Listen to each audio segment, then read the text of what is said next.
And family members welcome to my channel. ఈరోజు మనం ఈ వీడియోలో హనుమాన్ చాలీసా యొక్క మహిమలు, అట్లాగనే హనుమాన్ చాలీసా 11 రోజులు ఎలా చదవాలి, ఎలాంటి నియమాలు పాటించాలి అన్నీ ఈ వీడియోలో ఫుల్గా క్లారిటీతో మనమైతే చూద్దాం. సో ఇక లేట్ చేయకుండా మనమైతే వీడియోలోకి వెళ్ళిపోదాం. Thank you for watching. Please share the video to your friends and your family members. Thank you. జై శ్రీరామ్. రామభక్త హనుమానికి జై. తులసీదాస్ అనే మహాఋషి హనుమంతుని యొక్క వీరభక్తుడు.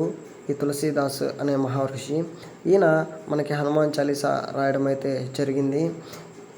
సో మనం ఇప్పుడు ఈ 11 రోజులు హనుమాన్ చాలీసా ఎలా చేయాలి, అసలు ఎలా స్టార్ట్ చేయాలనేది అయితే ఇప్పుడు చూద్దాం. ఫస్ట్ మీ పూజ గదిలో ఉన్న హనుమంతుని యొక్క పటం తీసుకొని శుభ్రంగా నీటితో కడిగి బొట్టు పెట్టి, అలాగనే మీ పూజ గది ముందు ఆ యొక్క హనుమంతుని పటం పెట్టి, అలాగనే నేలపై కాకుండా ఒక హారతి పళ్ళెంలో కానీ వెండి పళ్ళెంలో కానీ మీ దగ్గర ఏది అందుబాటులో ఉంటే ఆ ప్లేట్లో పెట్టి అట్లా ఉంచాలా. ఈ యొక్క హనుమాన్ చాలీసా మనం బ్రహ్మముహూర్తంలో అయితే స్టార్ట్ చేయాల్సి ఉంటుంది. ఈ బ్రహ్మముహూర్తం అంటే ఎప్పుడు అంటే ఉదయాన్నే 3:30 నుంచి 5 గంటల వరకు ఈ బ్రహ్మముహూర్తం అయితే ఉంటుంది. ఈ సమయంలో మనం లేచి తలంటు స్నానం చేసి శుభ్రంగా హెడ్ బాత్ చేసి పూజనైతే స్టార్ట్ చేయాలి. అలాగనే ఈ హనుమాన్ చాలీసా ఏ రోజు స్టార్ట్ చేయాలంటే బుధవారం లేదా శనివారం. ఎందుకంటే బుధవారం శనివారం హనుమంతునికి ఒక ప్రీతి రోజులు, అంటే హనుమంతునికి ఇష్టమైన రోజులు.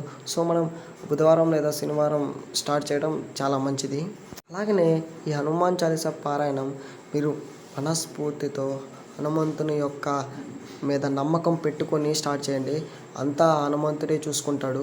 ఈ యొక్క హనుమాన్ చాలీసా ప్రతిరోజు మనం ఈ 11 రోజులు రోజుకి 11 సార్లు, మళ్ళీ చెప్తున్నా, రోజుకు 11 సార్లు 11 రోజులైతే మనం ఈ హనుమాన్ చాలీసా చదవాల్సి అయితే ఉంటుంది.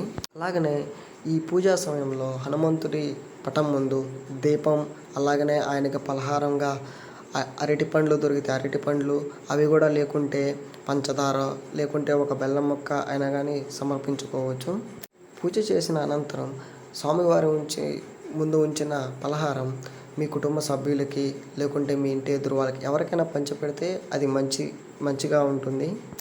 సో ఇప్పుడు మనం ఈ యొక్క హనుమాన్ చాలీసా చేసేటప్పుడు మనం పాటించవలసిన నియమాలు ఏంటనేవి ఇప్పుడైతే చూద్దాం. ఫస్ట్ నియమం ఏమిటంటే ప్రతిరోజు తలస్నానం అయితే చేయాలి. ఈరోజు చేయాలా అని ఒక డౌట్ ఉంటుంది. చేయాలి, ఎందుకంటే ఇప్పుడు మనం బయటికి వెళ్ళి వస్తూ ఉంటాం కదా, మనం ఎక్కడెక్కడో తిరిగి వస్తాం. సో తలస్నానం చేసి ప్రశాంతంగా దేవుడి ముందు కూర్చుంటే మంచిగా ఉంటుంది.